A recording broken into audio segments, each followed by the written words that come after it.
বাংলাদেশের তারকা ব্যাটার তামিম ইকবাল এখন অনেকটাই সুস্থ। সাভারের কেপিজি হাসপাতাল থেকে গত মঙ্গলবার রাতে ঢাকার এভারকেয়ার হাসপাতালে স্থানান্তর করা হয় তাকে।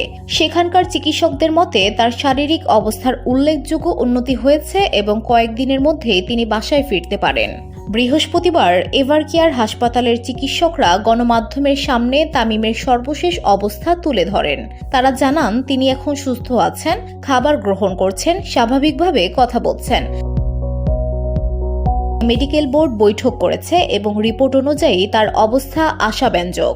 বর্তমানে তামিম সিসিইউতে থাকলেও আজই তাকে কেবিনে স্থানান্তর করা হবে বলে জানিয়েছেন চিকিৎসকরা।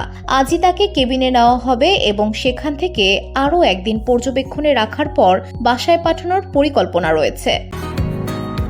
বসুন্ধরা, উত্তরা, বনশ্রী, কুড়িল ও বাড্ডা সহ রাজধানীর বিভিন্ন স্থানে অভিজাত ও অত্যাধুনিক মানের ফ্ল্যাট কেনার এক নির্ভরযোগ্য প্রতিষ্ঠান pleasant properties limited.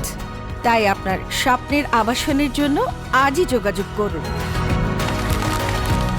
Pleasant properties limited, where destiny matches eventually.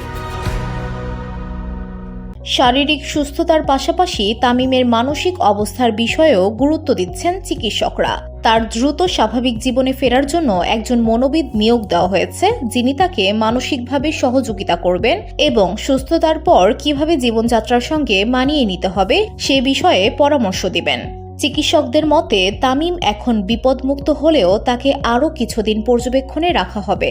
পরিবার ও ভক্তরা আশা করছেন খুব দ্রুতই বাংলাদেশের এই তারকা ক্রিকেটার স্বাভাবিক জীবনে ফিরে আসবেন। তামিমের দ্রুত আরোগ্যের জন্য দেশ বিদেশ থেকে শুভকামনা ও দোয়া জানিয়ে যাচ্ছেন ভক্তরা। VOD Bangla news desk.